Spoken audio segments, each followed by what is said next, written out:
everyone. I'm Rachel Nelson, Director of the Institute of the Arts and Sciences at UC Santa Cruz. I welcome you back to Visualizing Abolition, today with Sora Han, Adrienne Marie Brown, and Savannah Shange. This is the second to last week of Visualizing Abolition, organized with Gina Dent for UC Santa Cruz and the San Jose Museum of Art. And it's been quite a year, with amazing speakers, artists, and musicians joining us for a total of 18 discussions on art, prisons, and abolition since last October. You can find the past event archives and information on the related exhibitions and music program at barringfreedom.org. As I've said before, and it bears repeating, abolitionist approaches to social change emphasize always collaboration and partnership. And we're grateful to our many partners and collaborators who have thought with us over the course of these months on how to create and sustain these critical discussions, including Alexandra Moore, co-curator of Barring Freedom, Jennifer Gonzalez, everyone at the San Jose Museum of Art, Mary Porter Cesnon Art Gallery, the Humanities Institute, Legal Studies, the University Library, University Relations, the Institute for Social Transformation, the Eloise Pickard Smith Gallery, Porter College, the Center for Cultural Studies, and the Center for Creative Ecologies. We want to also especially thank Tim Young, our collaborator in San Quentin State Prison, Erin Gray, who's been generous with her ideas throughout, the underground scholars, all the artists in the exhibition, all the speakers in this series, and of course our curator for Music for Abolition, the amazing Grammy award-winning Terry Lynn Carrington, as well as all the musicians she's brought into the project. Today's conversation with Sora, Adrienne, and Savannah is one we've long anticipated. We've called it simply Futures because we're imagining this discussion will help us think about how the abolitionist present, the organizing, mutual aid, and dreaming currently being done opens up visions for our future. Thinking across all the different conversations this year and through the artworks in the exhibition, we've heard and seen at times subtly and other times overtly that the abolitionist future is already present and lived. So today is both a summoning and a sharing, an invitation to enter fully into this time of care and responsibility that is rooted in the past, and in this month of Abolition May, blooming futures all around us. Our guests today are deeply embedded into the present and future of abolition. So I'll welcome them to join us now and to turn on their cameras. And I'll keep my introductions brief before turning it over to Gina. Hi, Gina. Hi, Rachel. Thank you. You got everyone on? So I'll start with Sora. Sora Han is the Director of Cultural Studies at the Cultural and Theory PhD program at UC Irvine and an Associate Professor of Criminology, Law, and Society. She's the author of Letters of the Law and co-author of the law casebook, Comparative Equality and Anti-Discrimination Law. She's currently working on 2 books, Slavery as Contract and Mu, the First Letter of an Anti-Colonial Alphabet, an experimental text on the unconscious materiality of abolitionism. Adrienne Marie Brown is a writer in residence at the Emergent Strategy Ideation Institute and the author of Holding Change, The Way of Emergent Strategy, Facilitation and Mediation, We Will Not Cancel Us, and Other Dreams of Transformative Justice, and multiple other books. She's also the co-host of How to Survive the End of the World, Octavia's Parable, and Emergent Strategy podcasts. Savannah Shange is an urban anthropologist and assistant professor of anthropology at UC Santa Cruz. Her book, Progressive Dystopia, Abolition, Anti-Blackness, and Schooling in San Francisco, is an ethnography of the afterlife of slavery as lived in the Bay Area. So thank you all so much for joining us. And I will duck out and turn it over to you, Gina. Thank you so much, Rachel.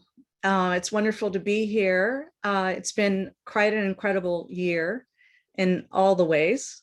The pandemic has given us quite a lot to deal with, but I think we've all witnessed that those of us who've been preparing for abolition have been able to take on this challenge in very creative ways.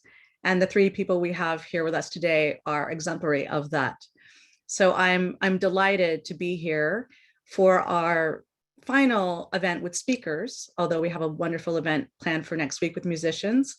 And I wanted to have you all introduce yourselves to the audience in a slightly different way than we usually do inside academia. So I'm going to ask you each to just talk about an image or an artifact that you've been working with and working from recently to think with. So I'm going to first call on Sora.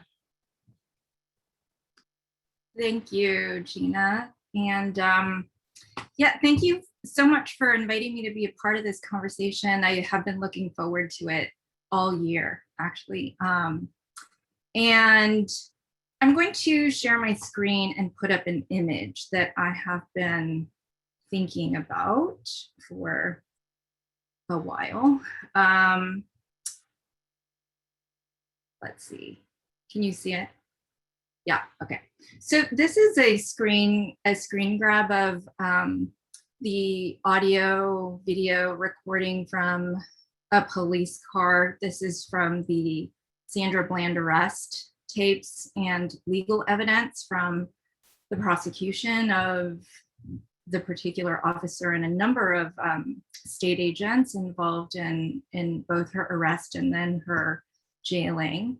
And here I've just kind of highlighted a moment in the video that, again, is this moment that's been haunting me, where the officer is barking orders at Sandra Bland, who is outside of the frame. And, you know, this sort of moment, which from a legal standpoint might seem like it's very, it offers very little in the way of showing us what happened. It shows us very little in the way of truth.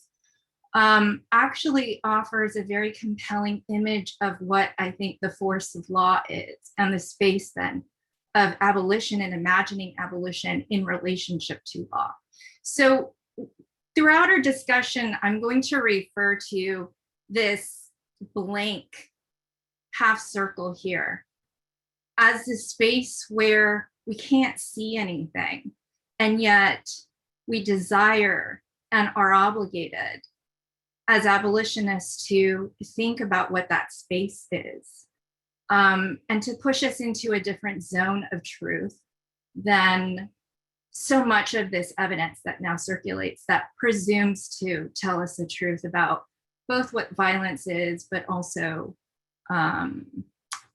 you know, what a counter strategy to that violence might be. And so just in the way of setting this object up, I mean, you know, there are so many objects that I could have brought today, but wanted to bring this one in particular because of this haunting moment, but also because as a teacher, this video is an almost, you know, perfect example of how to sort of critique the law, but also develop strategies that need to go beyond a critique of law, which is primarily the space that I'll be sort of, I don't know, thinking with you from. But it also gave me the occasion to think about, well, where has my interest in law and abolition even come from in the first place? And it took me way back to when I was an undergrad at Berkeley. And that's when, you know, Critical Resistance first had its conference. That's where I decided I was going to become a prisoner rights attorney. And then after that, I worked with Cassandra Shaler and Cynthia Chandler at Justice Now, Dorsey Nunn, Donna Wilmot at Legal Services for Prisoners with Children, Susan Burton and Melissa Birch at New Way of Life in LA. So, you know, when I talk about the law, or when I think about the law these days, it's always in reference to what I feel like I learned working with those organizations. And so I'll stop there. And let's see, I should have probably stopped sharing a little bit ago. I'll stop there. Thank you, Sora. Thank you. I know we're going to want to dig into that, but I'm going to hold comments because I want to ask Savannah to share with us.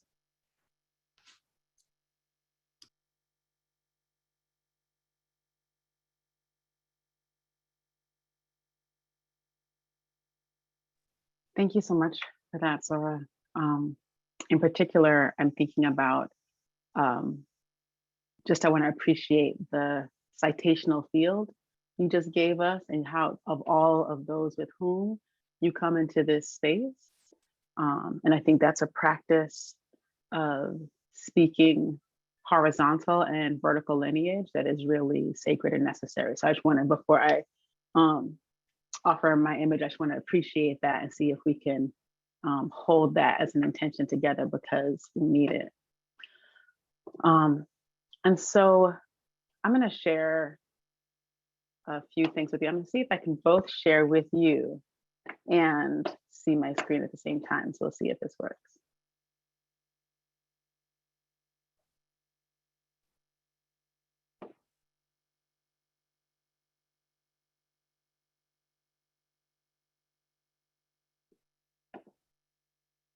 The image I want to share with you is actually a set of images that come from a few weeks ago, the National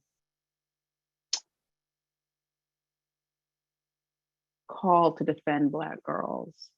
And so, excuse this little thing at the top, Adrienne said low prep, no, high presence, low prep. And so I'm leaning into that. What we see here, we see an edge brush, Eco Style gel, edge cream, lip gloss, medium brown BB cream, still with the SPF. Gotta defend ourselves.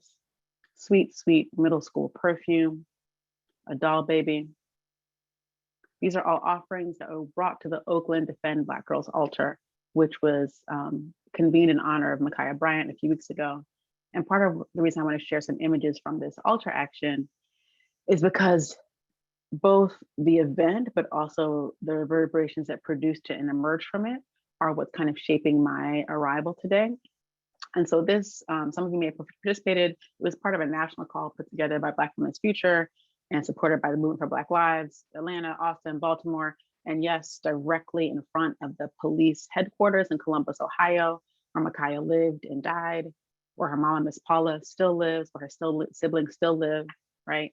There were altars set up, not only around honoring Ma'Khia's passing, but around a larger call to defend Black girls and protect Black girls, right?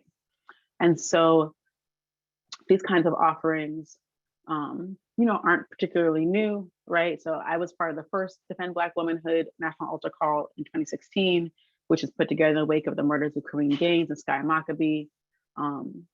Both of their names were read along with dozens of others in the cold rain that day as we gathered under the awning of the Grand Lake Theater. There's 25 people, 26 including Tiani, who read the names. Tiani, the same age as Ma'Khia, 16, led us in the ceremonial saying of Ashe that followed each name. Heartfelt, committed, but not loud enough to rise above the passing traffic, because 26 Ashes will not drown out 4 lanes of traffic. And so at that moment, I was very focused on why are there only 25 of us here, right? Particularly when I had seen all 25 of those folks in action the previous summer, right, for George Floyd. And that's, I think, a question that's been offered multiple times from AAPF to this idea of who shows up for Black girls, right? I think we know that critique. In the weeks that have passed since then, I have shifted my orientation to say not who wasn't there, but who was there, right? And we were there. We gathered because Ma'Khia was also here, right? And so I think part of what abolition feels like to me, and this gets into, we think about, is abolition a destruction? Is it a production? Is it a present? Is it an absence, right? Sometimes we can circulate in those questions as if we can have one without the other, right? As if livingness and dyingness, social life and social death are somehow divisible, or that we get to pick and choose. And so for those of us who gathered, I feel like it's about that commitment to life and to what Catherine McKittrick might call Black livingness. And one of the invitations we arrived at, and I say we being myself, some young women organizers like Tiani, who was there, we asked folks as part of the ceremony, those 25 people, we asked them to write a response to this question. What is your highest wish for Black girls? And how can you help make it true? Right? There is a remembrance and a mourning that's about turning back, right? There's what Mary Hooks has named so sharply as the need, the imperative to avenge the suffering of our ancestors, right? And part of how we avenge that is to actually manifest futures, right? And commit ourselves to making them possible. The gathering of commitments. This one on top says, I wish that Black girls stop being criminalized for the color of their skin. The gathered commitments were then taken from under that rainy altar and installed in a more permanent installation up the street from the theater in a window front, right? So the storefront window, there was the ephemeral gathering, right? That says, in that ephemeral gathering, the question was, why aren't you here, right? In the installation, that actually the livingness, the ongoingness of Black mourning and of the defense of Black girls can shift into a we are here, she was here. And there's a very purposeful weaving together of both women who were killed by state violence, those who were killed by patriarchal violence, and right at the center, at the bottom, there's Nandi Perry, who was a young woman from Oakland, who was killed in what might be thought of as domestic or interpersonal, right? Private violence. And so by taking these private violences, these public violences, and weaving them together with the accented beauties of Black girlhood. So I think part of what folks who shifted the altar from the public space to this installation were trying to do was to really celebrate the kinds of beauty practices that Micaiah shared with the world. Many people have seen her. If you really want to know how to do your edges, if you want to get a great like two bun style going, there's a whole archive that Micaiah produced during her young life. She produced her own archive of adornment, right? Her own archive of what you might think of as femme weaponry, right? To defend herself. And one of the stories we know about Micaiah is that she knew how to love and she knew how to defend herself. And so in channeling those aesthetics, I feel like part of what I'm really sitting with is what does it mean for us to hold a space for both those who have passed and those who are present at the same time. And I think the physicality of this space that's still there, it's at studio, if you're in the Bay Area, it's at the Studio Grand space right up the street from the lake. The insistence on a Black girl geography, right? The insistence on having lived, I think is moving me towards where I need to be with this right now.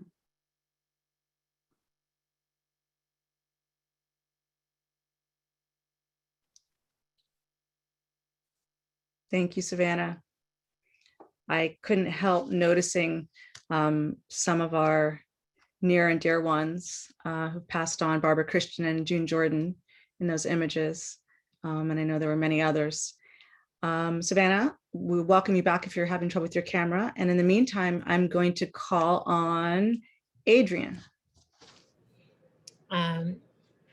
Hi, y'all. Welcoming myself into the circle. Welcome y'all to this evening. And thanks, Gina, for thinking to weave me into this circle. And Sora and Savannah, I've already been like moved by what y'all shared, what you brought in. I'm Adrienne. My offering, my artifact is a little bit different. So the thing I want to show you is this lion's mane mushroom that I was gifted a few years ago. I was in Seattle doing events and someone was like, I think you need this mushroom to travel with you and like be with you. And I'm like, I wish there was, I'm like, maybe I can just have it here on my shoulder while I talk to you. Let's see if it'll stay there. So this mushroom for me, my work has been really around how do we turn to nature? How do we turn to the examples that nature can offer us when we have a problem that seems insurmountable or incomprehensible? And the work of abolition to me sometimes feels like that, like this incomprehensible. I'm like, how do we get it? It's so big. The systems we're up against are so massive and they're so interconnected. It's like massive, interconnected, long-lasting systems.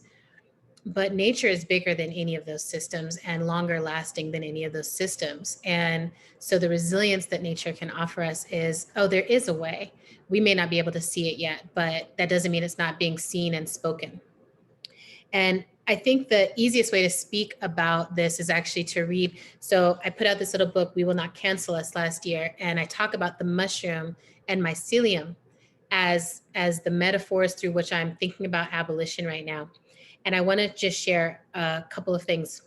Mushrooms are one of our oldest ancestors. So I know when we look at each other, you might have like, I'm having a mushroom hair day today, you know, but we may not think of ourselves as mushroom-like, but we actually have this ancient lineage that traces all the way back there. It's why we have these systems of vein information. Mycelium is this veins that run underneath the ground and pass the information along. One of the things it shows us is that the mushroom, the instance that we can see above ground, is not at all the whole creature. And plucking off the mushroom does not in any way disturb the entire existence of the mycelium, right? The whole web of networks underground that are communicating harm, that are communicating nourishment, that are communicating everything. And when I bring this metaphor into the realm of abolition, what it makes clear to me is what we keep trying to do is say, oh, we'll pick off this individual who we believe is harmful, and that's how we will stop harm. And Miriam Kaba is one of the teachers that I look to in this lineage, and she just put out a book that I know you already have because it's a New York Times bestseller, and I know y'all wouldn't be out here like not in that number, but it's called We Do This Till We Free Us. We Do This Till We Free Us. And one of the things she talks about is that we have 250 years of experimentation of the carceral system that we know has failed. So we know that this method of trying to pluck off one person at a time inside of a racist and capitalist system is not ending cycles of harm. And Ruth Wilson Gilmore, one of our other massive lineages, living lineages of this work, she said, abolition is about presence, not absence. It's about building life-affirming institutions. And I sat with that, and I love what Savannah, what you just said. It's like the duality is always there, because what gets pulled from our community creates the absence in our community. How do we bring the presence back into our community of solution? And I think that mycelium teach us that we actually have to flood a system with life-affirming options for what we do in the face of harm, and what we do in the face of our fear, and what we do in the face of conflict, and what we do in the face of breakdown. And my work before I started writing these kind of things was 25 years of holding people in those moments where it's like, okay, you hate each other, this person caused you harm, you all having a serious beef, you want to take it to the internet, hold on, let's sit down at a kitchen table and see if we can flood this system with something life-affirming, right? And my interest is, how can I trace the mycelial line that goes all the way from the carceral system back to my heart? How can I trace that line? How can I be responsible for the fact that there are things that I'm doing in my behavior? There are systems that I'm investing in with my taxes. There are things that I am complicit in with my silence that support the existence of the entire carceral system. And there's things that all of us are doing like that. And how do I flood that mycelial line with new practice and new energy and new potentialities? So for me, whatever abolitionist future comes is not going to come because I loudly critique what others are doing only. That's important. I love, a good critique, a good read, but it's going to matter what I'm willing to transform within my own behavior. And my mentor, Grace Lee Boggs, said, we must transform ourselves to transform the world. In conversation with Angela Davis, she said, we must reimagine everything. And that includes ourselves. And so I'm really interested in how do we bring the self and the community that we're in into the practice of abolition right now, here today, as our offer towards whatever future we want to create. So I think that's some things to know about me, and we'll get into more things. I'm based in Detroit, me and this mushroom and my turtle and my beloved. I'm engaged. These are things to know about me. So I'm here, okay? I'm engaged. So things change, people can change, okay? So here I am. Wow, thank you all. So many directions we could go, and I'm going to be a little bit selfish and not dwell in any one place that you all have offered, but I actually was compelled by thinking about having put you all together. And of course, I should have expected this strong Black feminist engagement that all of you are connected to in a variety of ways. But I want to talk about it a little bit more. And Sora, I'm going to ask you, in whatever you have to say in response to this, if you would also touch on what you meant by the force of law. I think that might be something that our audience would really need to learn about. But I also want to ask all of you to think with me about something that I've been experiencing lately, which is that I feel really strong when I'm defending others.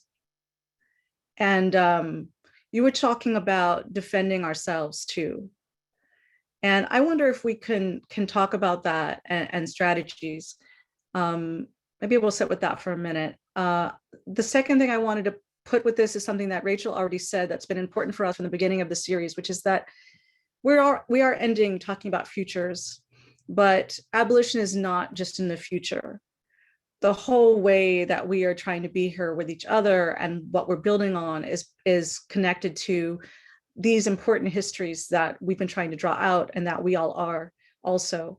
And so I'd love for us to think about that temporality of abolition together, but I'd especially like us to dwell a little bit on what it would take for us to be as good at defending ourselves as we are at others. And I'll invite anyone who wants to jump in first. Well, you asked me a technical question, so I will just I will answer this in the best, the best that I can. Force of law, I really think of as jurisdiction, right? So jurisdiction is the space of law where written rules or customs are enforced, and there is an agent, whether it's a state agent or a patriarchal agent, that is, sort of forcing compliance with a set of rules. And that sort of compliance and the imposition of obedience to a set of rules happens because there's this already claimed space of the law. So to go back to that image that I opened with, what I want to say is that the visual frame, you can kind of analogize to the space of the law's jurisdiction. Sandra Bland was taken outside of the law's jurisdiction and had done with her whatever was done with her, whether it was simply neglect or whether it was something more nefarious. And having looked at the evidence, I could see how both interpretations are reasonable. The point being that image, what is within the frame, can be thought of as jurisdiction, and that's where legitimate force of law can be expected. And outside of the frame, that dark space, the black space, the half circle in the circle that I drew, that's where this really contentious space where, Adrienne, what you're talking about as that which we can't see, the capacity, Savannah, that you're talking about of the we were here, that space is a space where jurisdiction has not yet gone. But what you see with the police officer literally up against the frame is that his orders are trying to project jurisdiction or project the force of law. So abolition exists not just within the frame when we say we want a complete overhaul of Oakland's budget, okay, so that the jurisdiction of the police is scaled back within the frame. Abolition is also thinking in that space that the law is also trying to project itself into and claim that. But I also want to say, so, this is where the difficulty is, where I feel like I have to think along with all of you, where it's, I don't actually feel like abolitionists are claiming anything per se, but existing in that space where perhaps this idea, Gina, that you are putting on the table for us to consider, which is this difference between defending others versus defending ourselves, is not established already.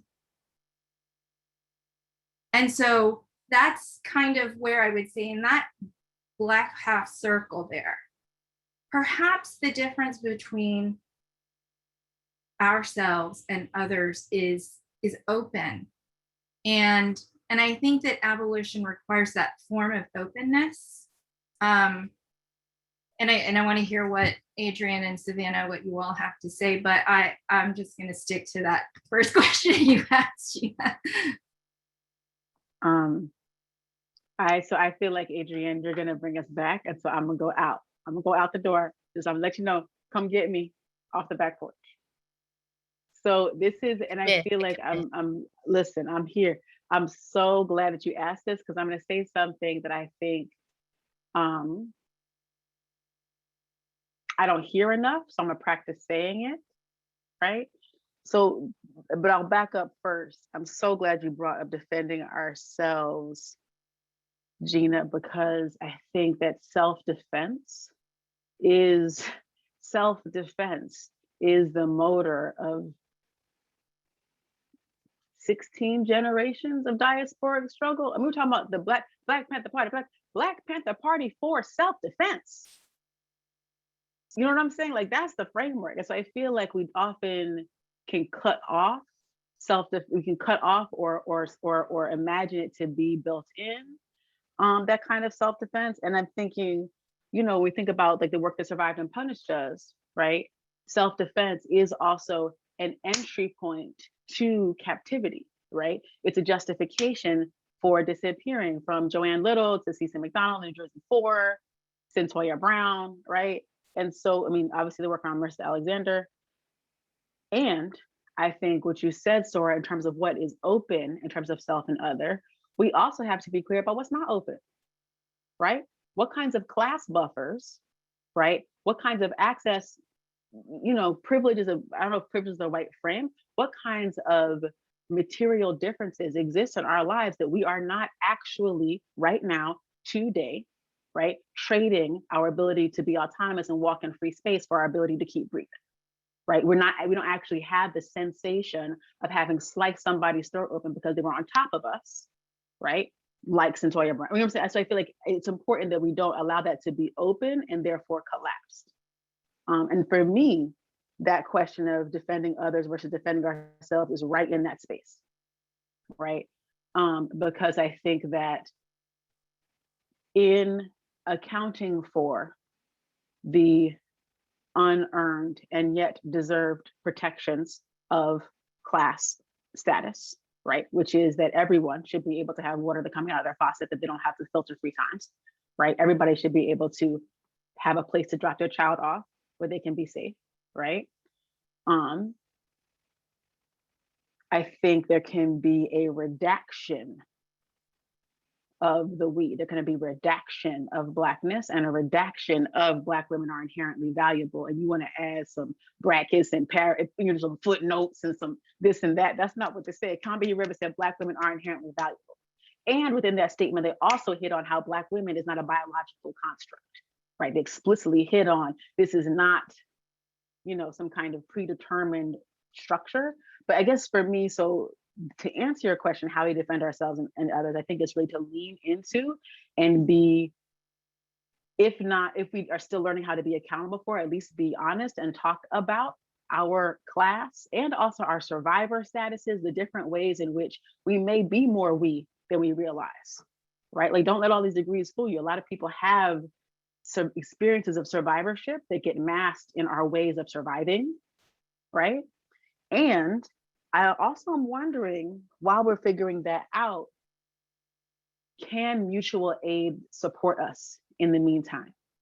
If we're squatted up, if we are in deep relation, can we step in and defend each other and call in for help? Sometimes self-defense may be, Sib, I need help, right? So we may be able to step in and defend one another as the shape of our self-defense, so we can actually cut into the boundaries of self, which I feel like, Sora, you're inviting us to do, right? So that mutual aid, squatting up, and in that collectivity can be the defense, right? So we are always a party, you know what I'm saying? Whatever kind of party, whatever kind of dance floor it is, we might be a different kind of party for self-defense, right?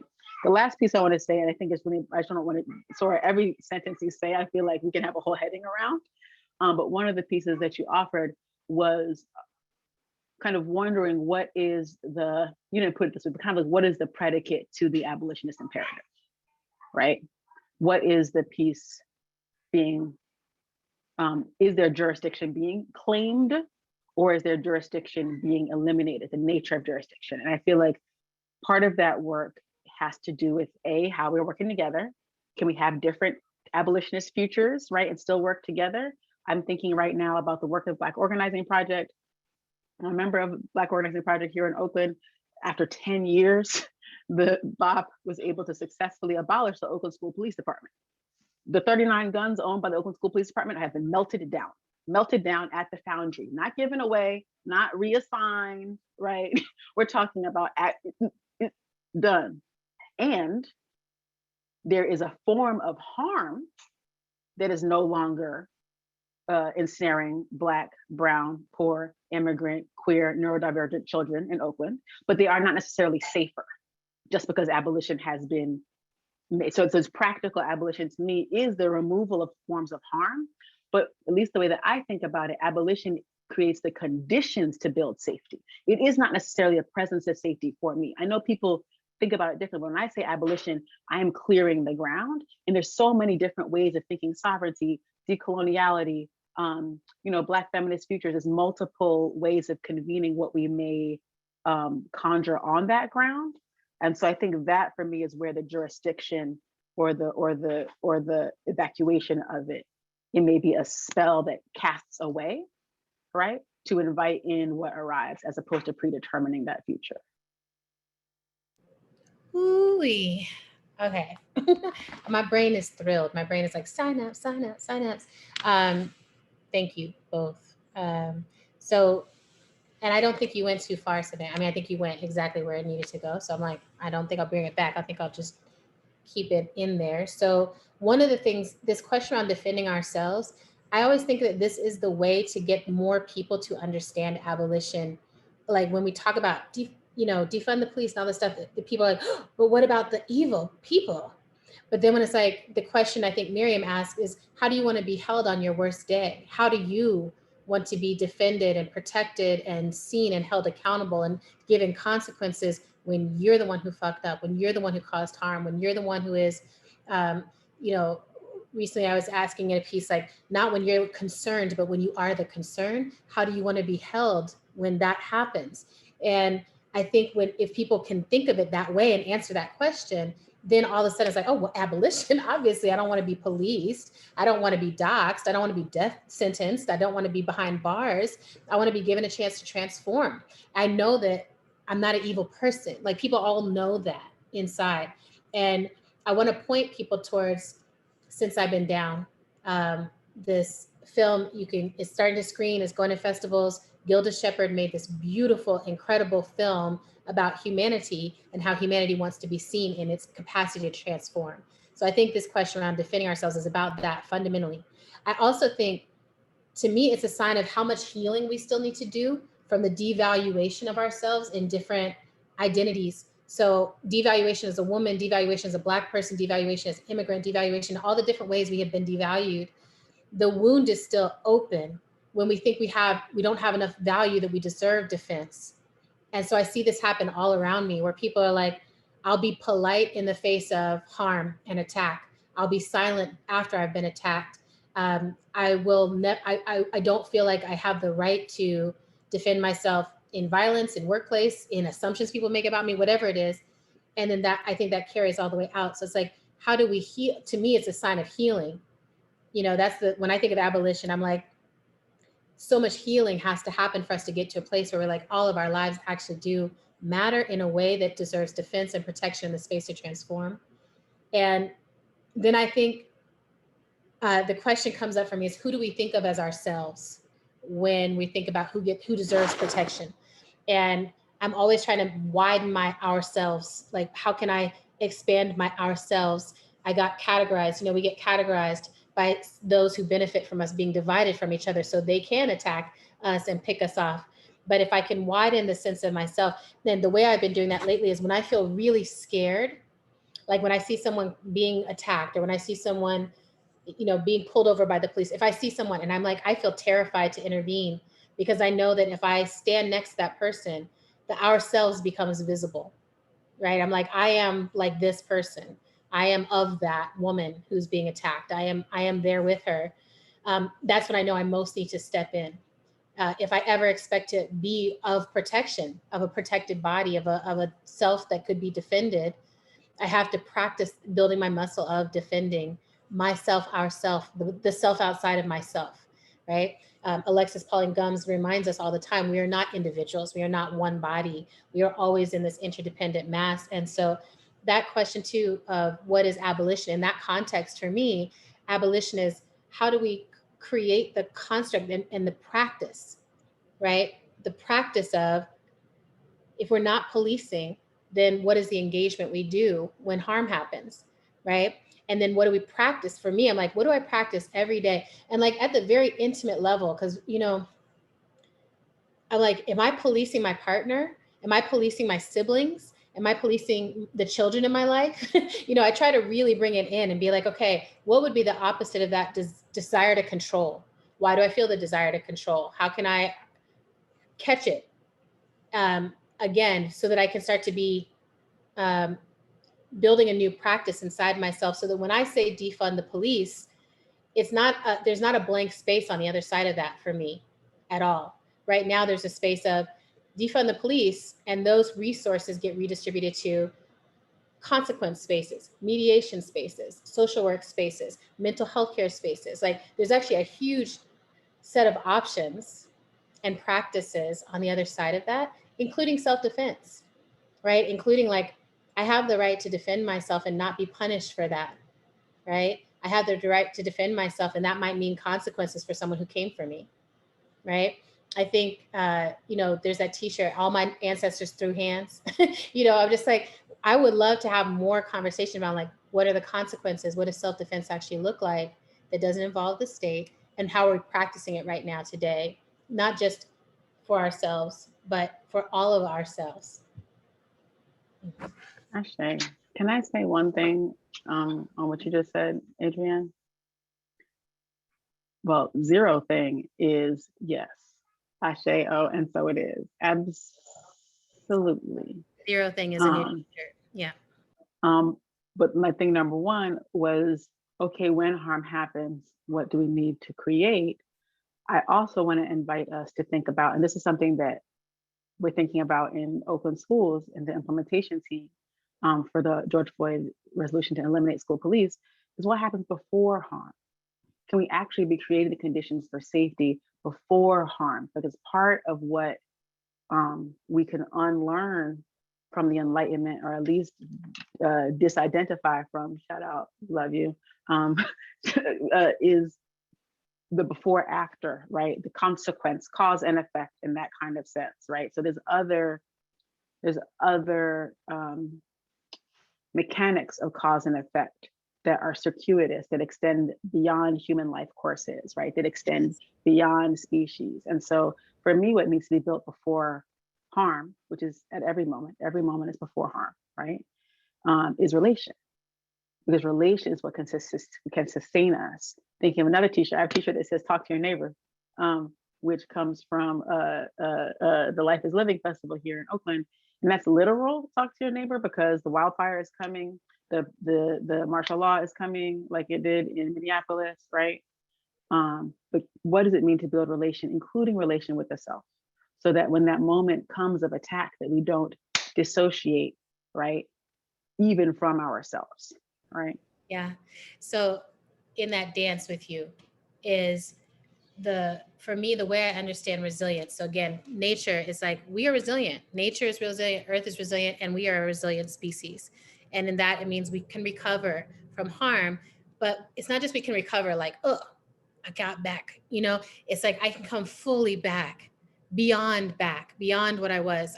Whatever happened, I grow and I proliferate. That's what nature does. Nature is like, oh, you caused something. I made a ship was wrecked. Now it is a coral reef. We took it beyond its own imagining, right? That's resilience. And so I think about that where I'm like, oh, how do we build relationships that produce that resilience in us? So that, I think of that as the transformative justice that I'm interested in is, oh, something happened. We have consequences. We can recover from that harm, but also we have such incredible relationships to begin with that we're not returning to the same harms. We are humans, so we might have new ones, but we're like, oh, we eliminate that. There's Generation 5 talked about this, having a 5-year vision of eliminating child sexual abuse. And it was like a 5-generation vision, right? And I was so moved by that. I was so moved by the idea of like, oh, now that doesn't mean there wouldn't be something else that emerged, because 5 generations, we can't even imagine the new harms that will exist. And I think a lot of them are against planet, and we have to figure that out too. But thinking that way, it's like, that means we have to go down into the root system and figure out what is actually there that is creating this condition. And that, I think, is something that's only possible in relationship, right? If you don't have the relationship with yourself to self-examine, what is the harmful tendency in me that might lead me? People I love, I'm like, I would kill for you. And then I'm like, how do I examine that? Because I don't want that to be the case. I want to be like, I love you so much. I would live for you. I would make sure you lived, and I would make sure no death was ever associated with you. Okay, that would be the healing. How would I get there? Right? Because I know when the children I love were born, that was the first thing I thought, I would kill anyone who hurts this person. Having been harmed, wanting that kind of protection, but also, how do I heal? Can I do it in this generation, or will it take 5 generations for whatever wound is in me to heal? Right? I'm curious about this. And then relationships with each other where we can be honest enough to say things like that to each other. Like, I don't want that to even be a possibility inside of me. And I don't want it to be a possibility inside of the community I'm a part of. How do we get that deep into the root system?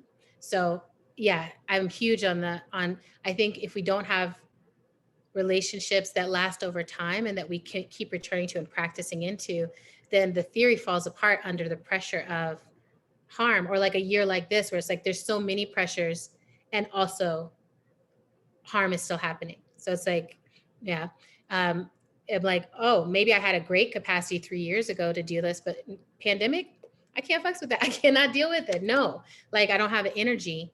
So if anyone I didn't have a good relationship before this, I'm not trying to deal with you right now. Okay. Wow. I guess I want to introduce 2 things. One is self-defense. And thank you, Savannah, for invoking some of our familiar histories around the term. But in those histories, we also see that they're often attached to patriarchal, masculinist kind of ways of imagining self-defense. So I want to just sit with this because you all have given us some other ways, I think, of seeing and thinking about being with others that are a counterexample. But I want to underscore them because I'm involved, I think some of you know, in a project now around abolition feminism, working with 3 other authors. And one of the things we're talking about is the way that there's often a relationship to abolition amongst abolitionists, which puts feminism after or forgets the feminism at the roots of the struggle for abolition. And I don't even mean the contemporary roots, but I mean going a long way back. So I want for the audience and also for us to just underscore that you all have been saying that in a whole variety of ways. And I want to think about this alongside something which comes up a lot in my teaching. I'm teaching a comparative law around feminist questions, and abolition is at the heart of what I'm trying to get students to consider seriously. And one of the toughest concepts to engage with is the concept of responsibility-based cultures versus rights-based cultures, a kind of distinction that we often make between different parts of the world, but of course we can also see even inside of this evolving environment that we're all dwelling in together. So I just wondered if you all wanted to comment on that, and to think what it might mean to both reimagine self-defense so that it can't belong to this other category, but also to think about that self-defense in a responsibility model rather than in a rights model.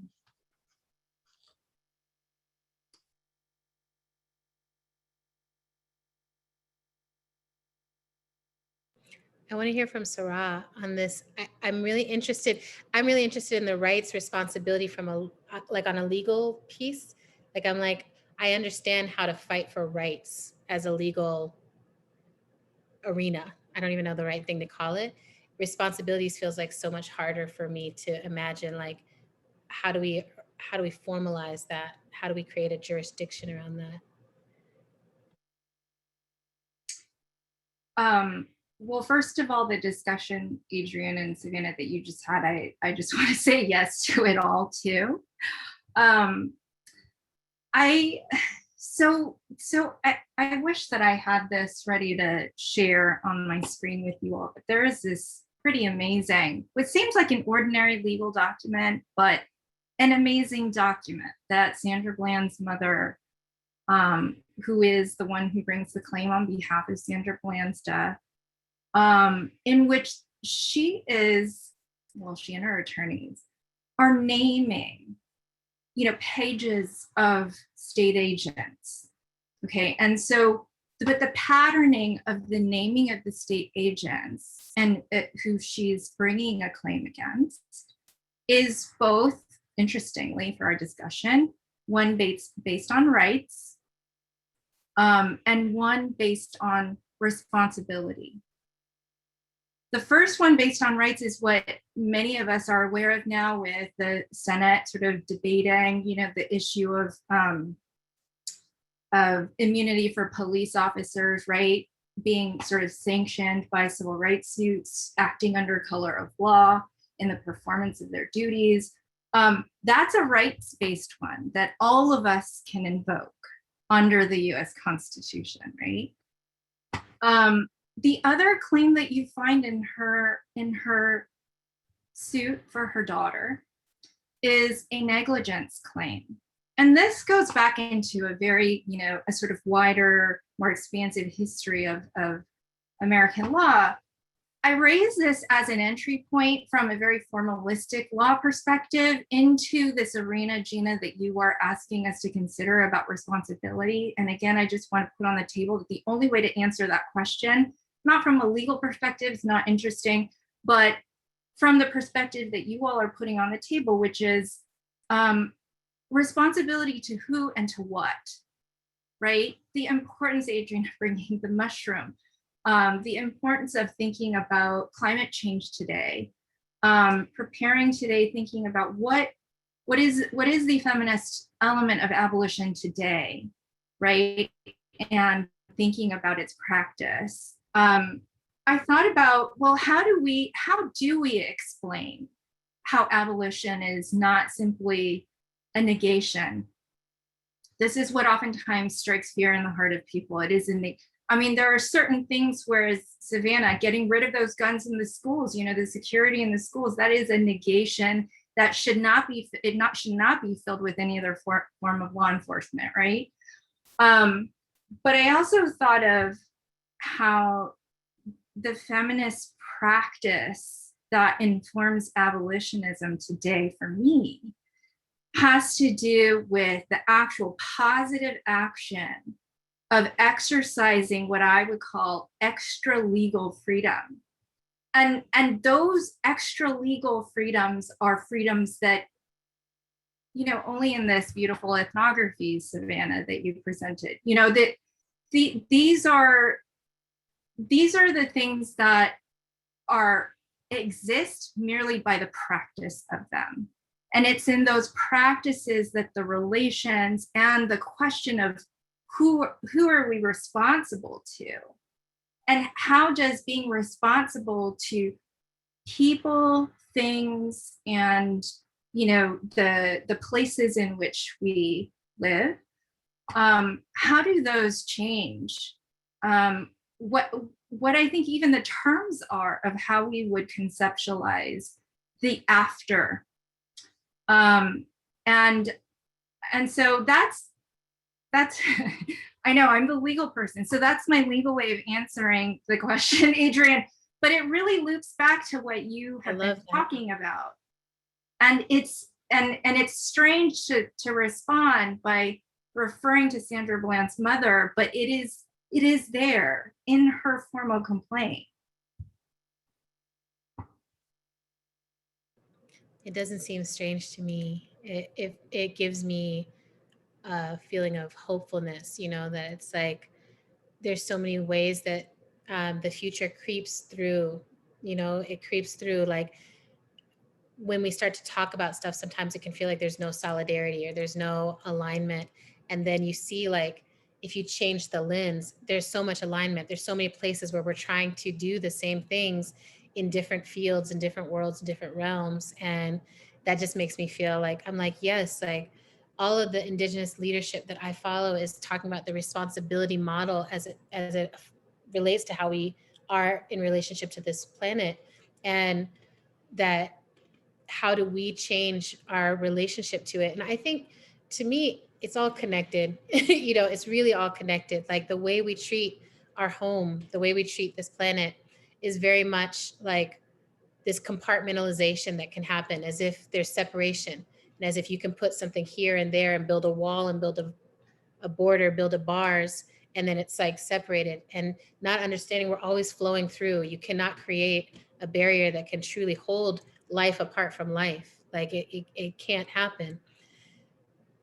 But do we feel responsible for each other? And this is where I was like, I don't know if I want to be the one who brings this in, but I'm like, love, I think, is a crucial component of this.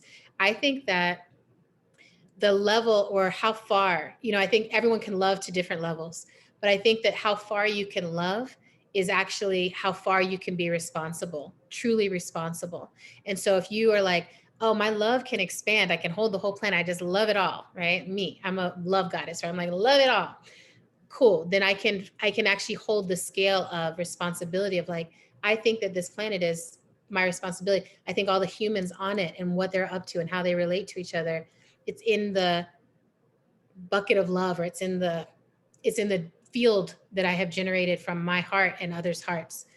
But some of us, through trauma, through training, through socialization, to think that only some people are lovable, and through misanthropy and getting annoyed with people. Some days I don't love everybody. Some days I love two people. And that day I can really feel my responsibility shrink, the sense I have of responsibility. Like, who am I actually responsible for being accountable to? Who am I responsible for building the relationship with? To make, like, I think all the time, if you haven't caused egregious harm, you've missed it.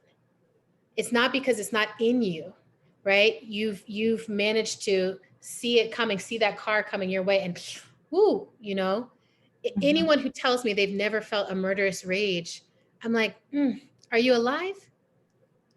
Have you never had your heart broken? Have you never dealt with a racist person up in your face? Like, I'm like, it's there, but maybe you had the tools. Someone gave you a responsibility, the responsible tools to be able to, I can move this way, I can move that way, or the conditions, right? So there's something there for me where I'm like, oh, how am I expanding my capacity to be responsible for each of the people I interact with? And I have to invoke Octavia Butler here, because in her parables of the sower, her characters are walking forever. They're exhausted. And every person they meet, they're having to figure out, is this someone who I can be responsible for? Like, literally, that's the thing they have to figure out, is, can I be responsible for you and allow you to be responsible for me? How do I assess that quickly, right? And eventually love grows in that space. Eventually love, they form this community where they are caring for each other, extending towards each other's growth. As Bell Hooks, uplifts, can you extend towards the spiritual growth of this other person?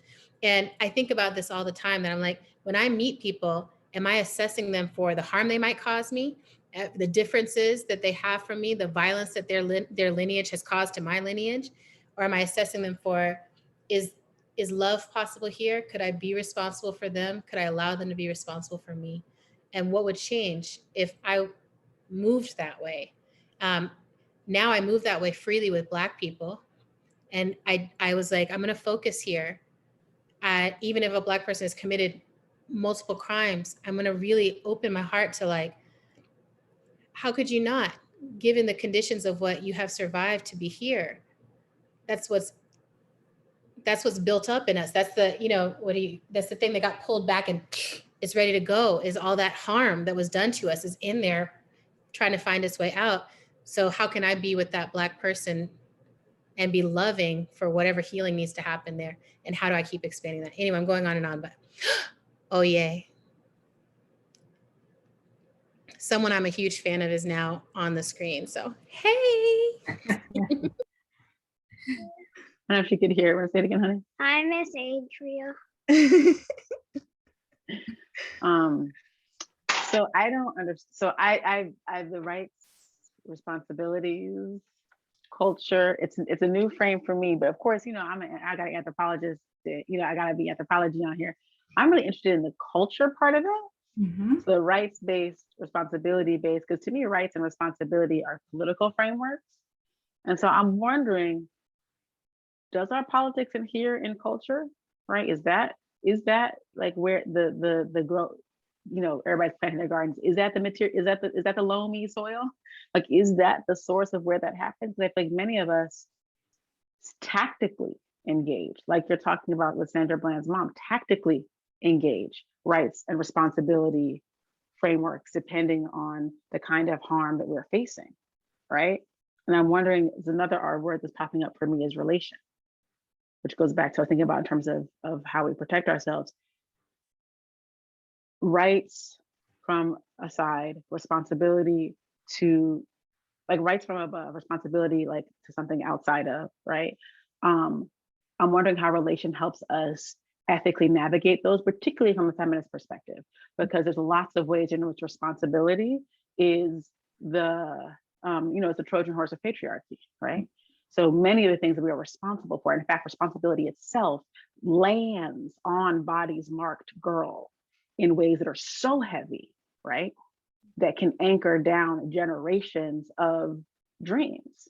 And so I'm thinking about what is it in terms of when we think about responsibility, where is self-determination? You know what I'm saying? Going back, I was raised by Black cultural nationalists. So like, I'm gonna come back to self-determination, autonomy, like, and how do we capacitate, a sense of responsibility that, going back to Gina's question, doesn't separate self from other, right?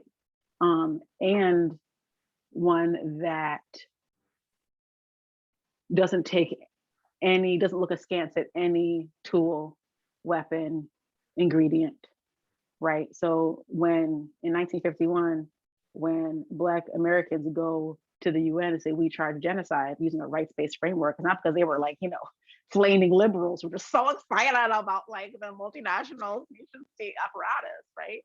It's like, oh, okay, what's this? This is a screwdriver? Watch me work, And so I think that is something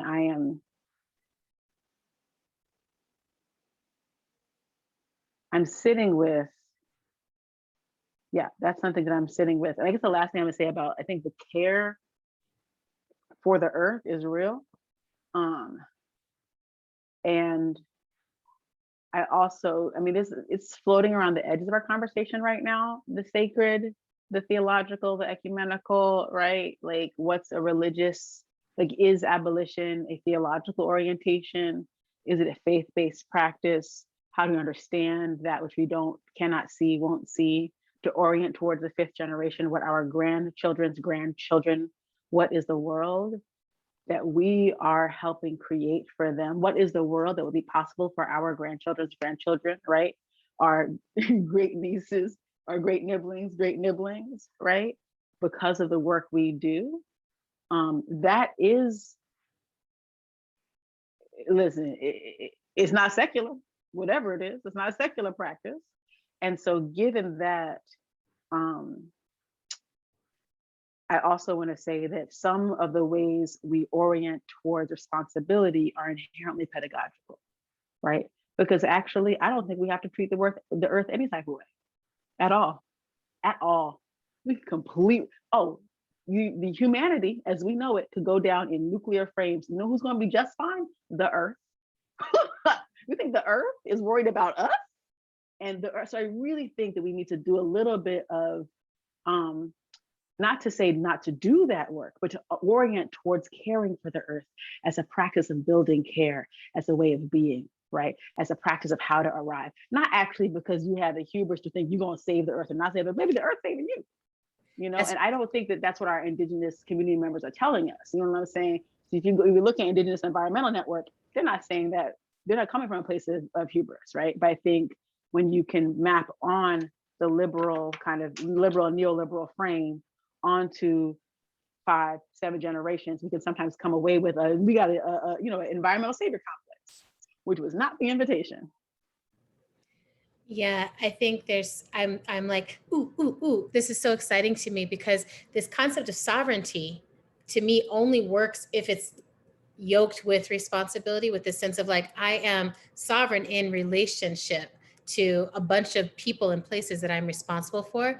And the relationship to me, it's like, there's no saving the earth, but there is a relating. And I think of it as a spiritual relating. I think of it as a material relating.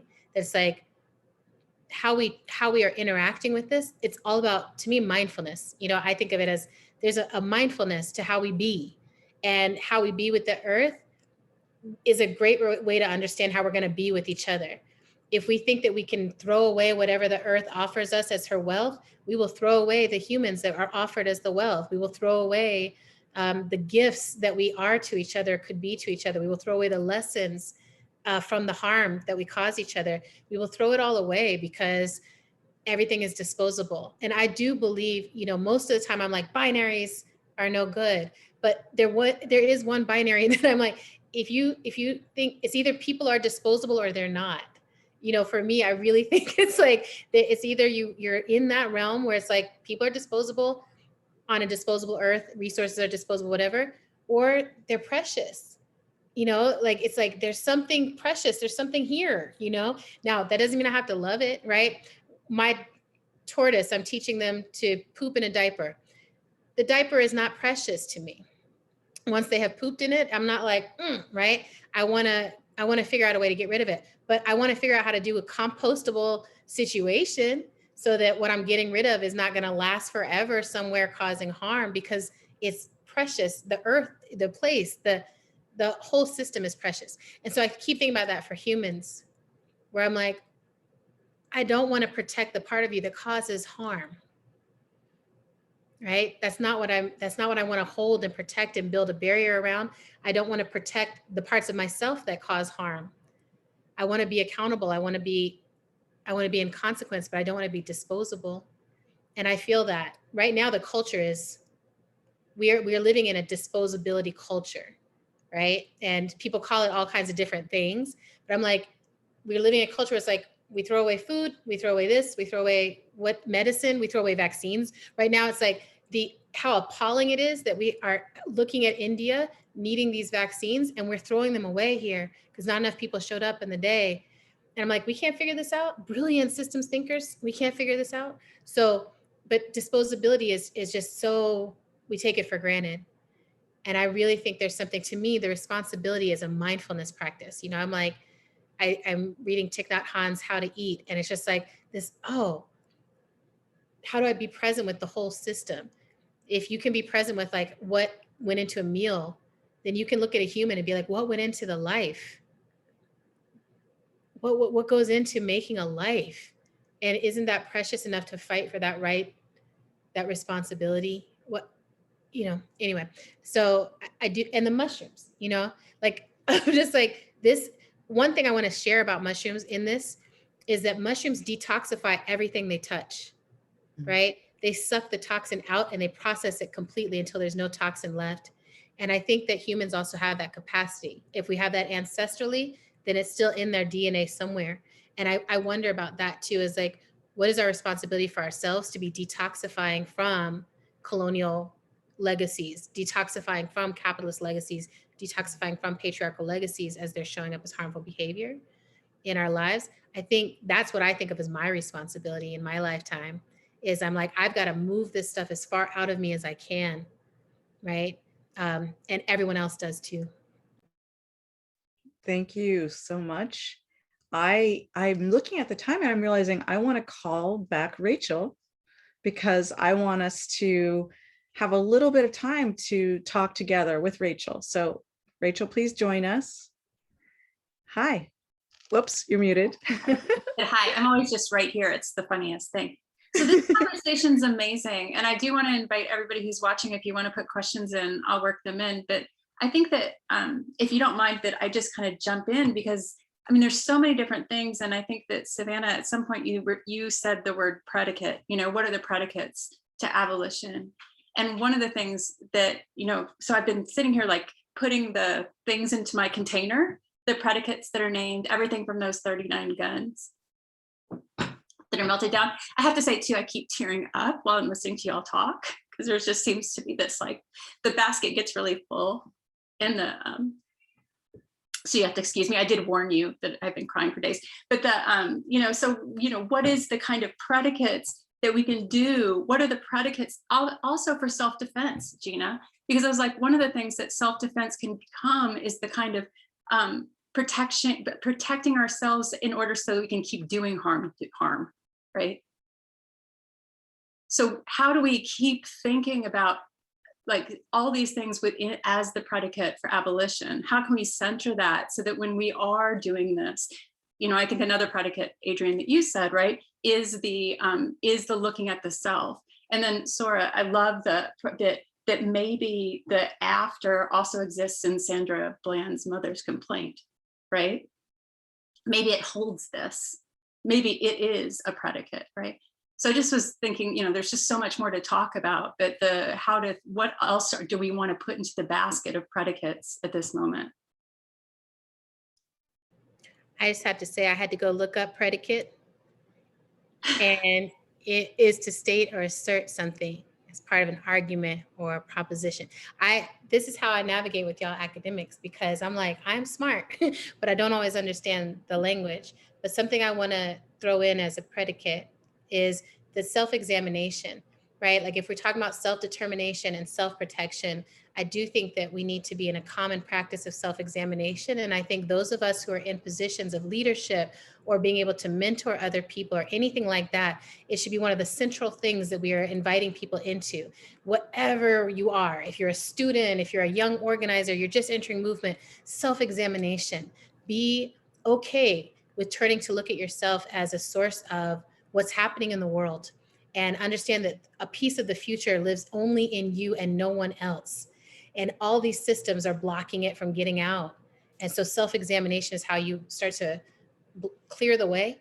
So that would be the thing that I would want to, if I'm understanding predicate correctly, that would be what I want to throw into it. Oh, Gina, you unmuted, go. Well, I just want to add one more thing, because I feel like we have time maybe for one more round. And I want to say something that we often think about, but don't often get a chance to say in this programming, since we're winding up. And that is that the people that we're primarily concerned with in this series have not been able to participate in this series. People inside, for the most part, have not been able to enjoy this programming. We have, of course, done many things to try to involve folks who are formerly incarcerated and to have Tim Young call in. But I thought that I wanted us to close by thinking together about something we would like to share with folks inside, something that we've witnessed, something that we've seen. You all brought images and objects, And I'm surprising you with this, but I would love to think about something that helps your vision that you think might be useful to others right now. As we all know, it's been a very difficult time during the pandemic. For those of us in the free world, it's been also a time of great opportunity. But for the folks inside, it's been a very extreme period of repression. And they haven't had many witnesses. So I would just love to invite you all to think with us as we close about what we could share and what has helped to shape our vision.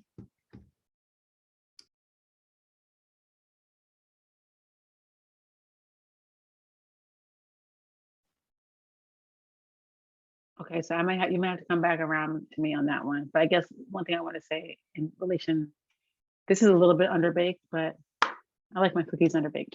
Adrienne, you talked about self-examination, right?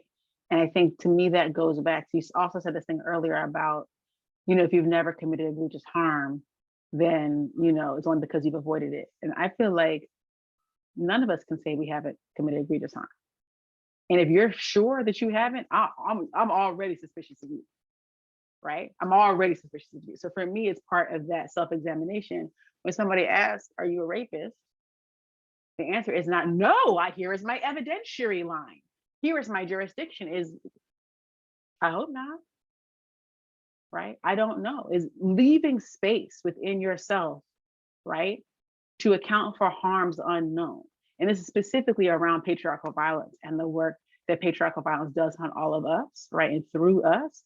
And I think for me, many of my models for how to hold that and be in that self-examination come from people who are inside or who have been inside, who can be very clear with, wait, I enacted this on my community, on this person, even if I didn't do the thing they put me in here for. Me being with and suffering alongside my sisters and suffering alongside my siblings is showing me how much harm, right, is around me.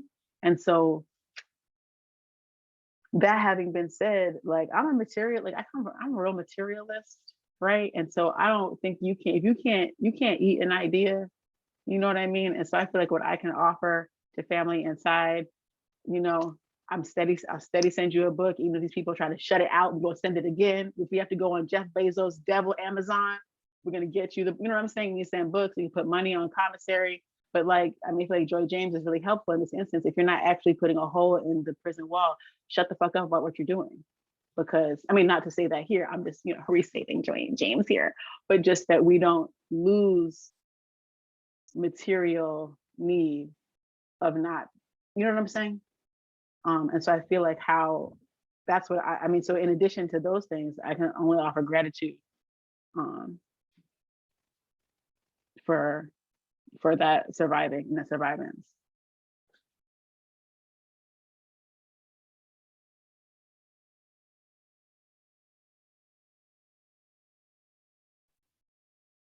I'm trying to figure out how to say this sort of succinctly. I think your question is really important, Gina. And it relates to Rachel's question and the last part of our discussion, really sort of wondering about self-defense, self-protection, and what kind of predicate we would put on abolition to define self-defense and self-protection anew or in this moment. And what I think my response right now, just really thinking about that as you ask it is, or as it's come up in our discussion, is that it would be a form of defense or a form of protection that doesn't reach to become law giving or law enforcing, which means that it's utterly personal, it's utterly singular, at the same time that it is universal insofar as that promise to not be law enforcing, to not be law giving, is a promise to everyone. So that, I think, is what I would want to answer your question, Gina, about what it is we have to offer. And it's really forcing me to, I just remembered actually that 20 years ago, I was involved in the Bay Area Insight Women of Color Against Violence chapter and a collaboration with Critical Resistance to draft the statement against gender violence. To my mind, it was the first sort of,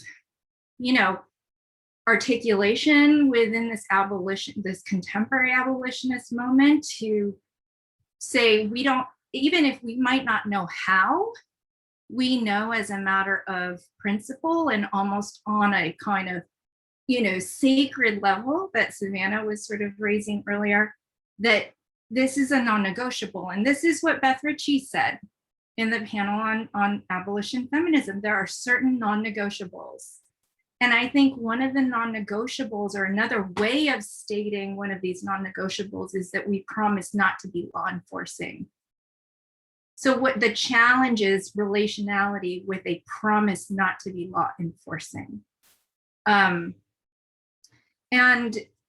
so for the people inside today, if I think about 20 years ago, drafting that statement and this conversation today, what I do know is that the community of people who have the emotional and the political capacity and as kind of institutional capacity or pedagogical capacity, I think that that idea was brought up,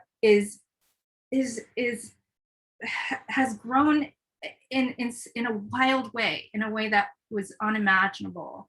And I think that kind of surprise, and I'm not saying surprise that just happens, but the surprise that happens with, the very hard work that people do, that they commit themselves to as a part of abolitionist struggle, I think, that's what is, it's an invitation. There is a community that is much more, we've armed ourselves with many different things in the interim. So that I'll just stop there. I really love this conversation, like the scale of brains and like what's flowing from them right now.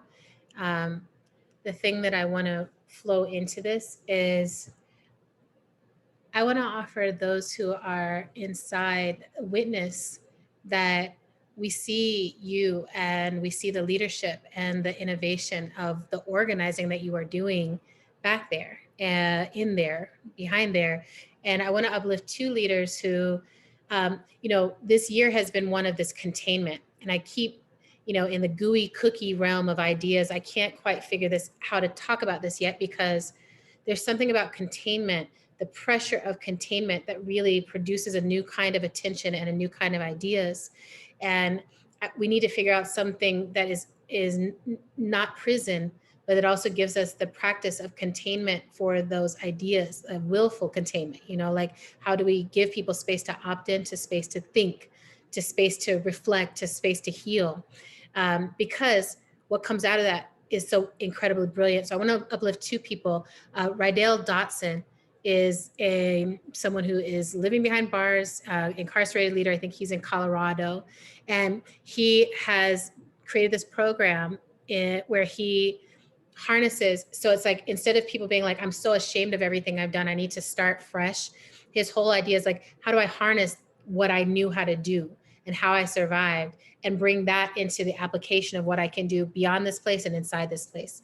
And that to me is one of the most brilliant things. I feel like there's always this like leaving the self behind, leaving the harmful behavior behind instead of recognizing that was survival behavior. You are alive because you learned to do that specific thing. And if you can harness that survival behavior, all of us will benefit from it and we will go further. And then I want to uplift Kamanti Carter, who I mentioned the film earlier. Since I've been down, I'm so blown away by Kamanti Carter. Like I can't even, I'm a stand for this human being, because what he is doing in terms of reclamation of the soul, the spirit, the self from harm, but also cross all the boundaries you can imagine. In this film, there are people coming from every kind of background and experience, and people who would be at odds and battling each other, are at odds and battling each other everywhere else, but are sitting in a room figuring out, how do we learn how to be with each other?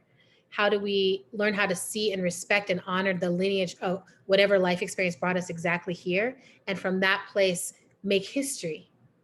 Make history. There's no small vision inside of the work that they're doing. So I want to uplift them, because I think that that's one of the things is, it's like, we're out here all over the place and kind of pinging, but not necessarily having this concentrated, brilliant work. And there's something about the work that y'all are doing that we all need to actually be learning from. And so I keep sending books. You know, I'm like, if I get requests for books, I try to send them everywhere. I try to partner with people. I'm like, I want y'all to have pleasure activism. I want y'all to have all those things. So, you know, I send that as my literal offer or my material offer, or whatever. But that witness is the main thing I want to offer. It's just like, you're not unseeable or unseen. You are not disposed of here. Building on what you just said, Adrienne, I realized this is low prep, a high presence. I should have said this earlier. I feel like if there's folks who want to tag into that kind of work, Mariam Kaba, sorry, I just sent that to you, Adrienne, my bad. If Mariam Kaba has offered 9 commitments to and with incarcerated community members. And you can find it here. And they really address the kinds of containment that folks are contending with right now in this moment in the coronavirus, the kinds of additional policing that comes to. And so links for how to send books, everything from phone zaps, video visits, all kinds of material supports that are accessible and that have been invited by those surviving inside. Yeah, and there's something, this is totally a seed, so it's probably inappropriate to even mention it, but who cares? So something I really want to do is actually gather an anthology of stories of people who are doing the kind of organizing that I just mentioned, what Rydell is doing, what Kamanti is doing, what I think of as those as emergent strategy organizing behind bars, beyond bars. So if you're watching this and you're like, I'm in touch with someone who's doing that kind of work, reach out, emergentstrategy@alliedmedia.org, and let us know, because it's going to take partnership. We're going to have people outside to help get the stories out. And we did this with Mumia for Octavia's Brood. Like we had these conversations. So I just want to name that I'm like, I want to seed it. And I was like, who better to seed it with than all of you? So here it is. Thank you all. Such a beautiful conversation that I know we would love to continue, and in the future, we will. I want to ask Rachel if maybe she would just share some words before we go into our closing. I just want to thank everybody for all that you've brought to this and all the generative ideas. And, you know, and Gina, I want to thank you too, to bringing it back to the people that are inside that I wish could be listening and talking with us right now. So that keeping this space, I think, open, which is sort of, I think, how you started us off. You know, how do we think of the space outside of the frame and the possibilities that we can find there? So thank you all for making that so present today, and thank you, Gina, for doing such a great job, as always. All of y'all. Y'all are wonderful. I'm very optimistic about the future. So I want to thank you, and one of the ways we do this is by sharing music video. And the music videos have been curated by Terry Lynn Carrington. And as a special treat tonight, we have a video from Terry Lynn Carrington and the band Social Science. Now, next week, we're actually going to have our final event with the musicians from all of the videos, or as many as can join us. And I hope you all will join us for that. For tonight, we have from Terry Lynn Carrington in Social Science, Abolition Song. It's written by Morgan Guerin and Terry Lynn Carrington, and it features Matthew Stevens, Aaron Parks, Morgan Guerin, Casa Overall, and Terry Lynn Carrington. And the lyrics go like this. Where is the love? Open your heart. Where is the love? Open your heart. Where is the love? Please believe capacity lives within us to imagine something different, where everyone has what they need and is cared for, loves the answer, hold the question. Can you imagine turning the dreams of our brethren into our own? Imagine. Let's open our minds to a place with no time. Open our minds to love that we'll find, treated in kind. Where is the regard for all of humanity? It's hiding in the trenches with all of the progress we've navigated, how we have not seen the most basic truth, that we're all connected and no one is free until all of us are free. Where is the love? Open our hearts. Where is the love? Open our hearts. Thank you and good night.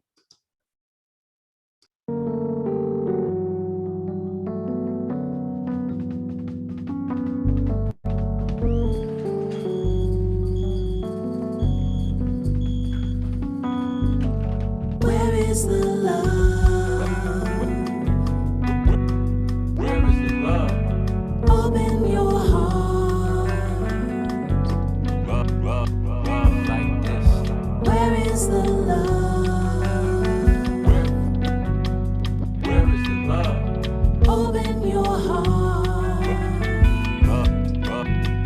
Love like this. Where is the